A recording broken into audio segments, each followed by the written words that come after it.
кейде мынау уағыз барысында бір жылататын уағыз айтыңызшы дейді. Жамағаттан сұраныс та солай. Оларға жауап береміз: бауырым, білім болса сен жылайсың. Білім болмаса сен жүрегіңде ол тазару болмаған болса жылай алмайсың. Өйткені жылаудың өзі жүрек тазарумен келеді. Саған қазір 10 минут емес, 1 сағат әсерлі уағыз айтылса сен жылай алмайсың. Өйткені қай жерде жылау керек екенін де білмейсің. Жылау үшін сол айтылып жатқан аяттың мағынасын түсінетін білім керек. Ал білім алу арқылы ғана жүрегіңіз тазарады. Бұл Али Радаханхудың сөзі.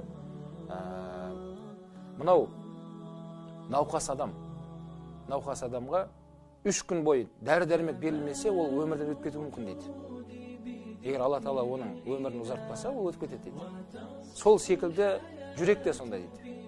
Жүрекке 3 күн ішінде білім, оған даналық, хикмет берілмесе, жүректе өліп қалады деді.